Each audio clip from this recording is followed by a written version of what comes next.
ಆಚಿ chilli powder ಸಖತ್ ಖಾರ ಬಣ್ಣ ಮತ್ತು ರುಚಿ ಆಚಿ ಚಿಲ್ಲಿ ಪೌಡರ್.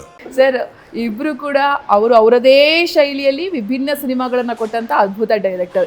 ಇವರದೇ ಶೈಲಿಯಲ್ಲಿ ಇವರು ಕೂಡ ಒಳ್ಳೊಳ್ಳೆ ಸಿನಿಮಾಗಳನ್ನ ಕೊಟ್ಟಂತ ಡೈರೆಕ್ಟರ್.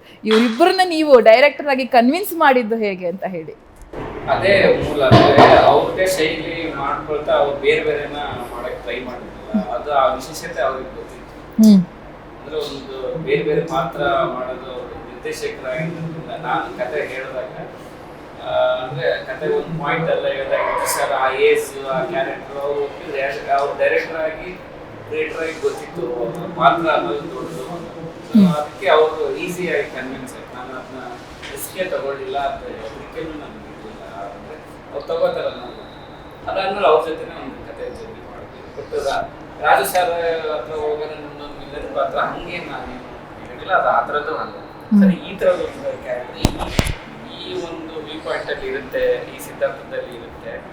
ಸೊ ಆ ಹೀರೋಗೆ ಈ ತರದ ಒಂದು ಸಿದ್ಧಾಂತ ಇದ್ರೇ ಅದು ಸ್ಟ್ರಾಂಗ್ ಆಗೋದು. ನೀವು ಮಾಡ್ಲೇಬೇಕು. ಇದಕ್ಕೆ ನೀವು ಇರುತ್ತೆ ನಮ್ಗೆ ಬೇರೆ ಇಮ್ಯಾಜಿನೇಷನ್ ಬರೀಬೇಕಾದ್ರೆ ತುಂಬಾ ಪ್ರಶ್ನೆಗಳು ಚರ್ಚೆಗಳು ಆದವು.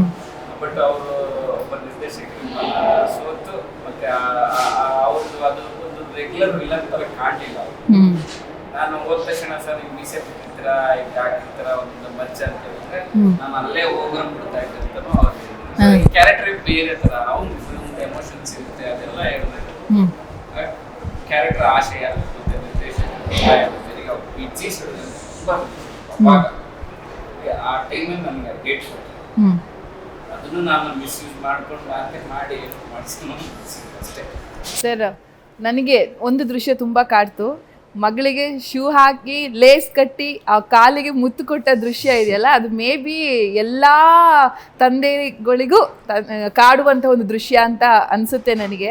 ಆ ಕ್ಷಣ ಹೇಗಿತ್ತು ಸರ್? ರಿಯಲ್ ತಂದೆ ಮಗಳನ್ನ ಆ ಲೇಸ್ ಕಟ್ಟಿ ಕಾಲಿಗೆ ಮುತ್ತು ಕೊಟ್ಟು ಕಳಿಸ್ತಿರಲ್ಲ, ಆ ಕ್ಷಣದ ಬಗ್ಗೆ ಹೇಳಿ ಸರ್. ಯಾಕಂದರೆ ಆ ಪಾದಗಳಿಗೆ ನೀವು ಮುತ್ತು ಕೊಟ್ಟಿರ್ತೀರಾ ಸಣ್ಣ ಮಗುವಲ್ಲಿದ್ದಾಗ.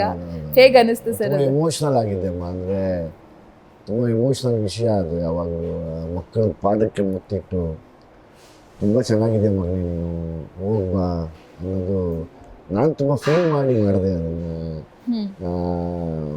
ಅವಳು ನನ್ನ ಮೊದಲನೇ ಮಗಳು, ನನಗೆ ತುಂಬ ಮುದ್ದಾಡಿದ್ದೀನಿ ಅವಳನ್ನ. ಅದೆಲ್ಲ ಜ್ಞಾಪಕ ಬಂದ್ಬಿಡ್ತು. ಅವಳು ಮಾಡ್ತಾಯಿದ್ದ ತೀಟೆ, ಅವಳು ಮಾಡ್ತಾಯಿದ್ದು ಗಲಾಟೆ ಎಲ್ಲನೂ. ಅವಳನ್ನ ಎತ್ಕೊಂಡು ನಾನು ಬೆನ್ನ ಮೇಲೆ ಇಟ್ಕೊಂಡು ಬೆಳಿಗ್ಗೆ ಒಂದು ಜಾಗಿಂಗ್ ಹೋಗ್ತಾಯಿದ್ದೆ, ಚಿಕ್ಕದಾಗಿ ಜಾಗ್ ಮಾಡ್ತಿದ್ದೆ. ಅವಾಗೆಲ್ಲ ನಾನು ಸ್ಟ್ರಗ್ಲಿಂಗ್ ಡೇಸ್ ಆವಾಗ. ಅದೆಲ್ಲ ನೆನೆಸ್ಕೊಂಡು ಇವತ್ತೇನೋ ನನಗೊಳಗೆ ಅಂದ್ಕೊಂಡೆ, ಇವತ್ತೇನೋ ನನ್ನ ಮುಂದೆ ಪಾತ್ರ ಮಾಡ್ತಾ ಇದೆಯಲ್ಲಮ್ಮ ಇವತ್ತು. ಅವತ್ತು ನನಗೆ ನನಗೆ ಅಂದರೆ ಅವ್ರಿಗೆ ಬಟ್ಟೆ ತರಬೋದಾಗಿತ್ತು, ತುಂಬ ಒಳ್ಳೆ ಬಟ್ಟೆ ತರಕ್ಕೆ ಆಗ್ತಿರ್ಲಿಲ್ಲ. ಅದೆಲ್ಲ ನೆನೆಸ್ಕೊಂಡು ತುಂಬ ಎಮೋಷ್ನಲ್ ಆದೆ ನಾನು.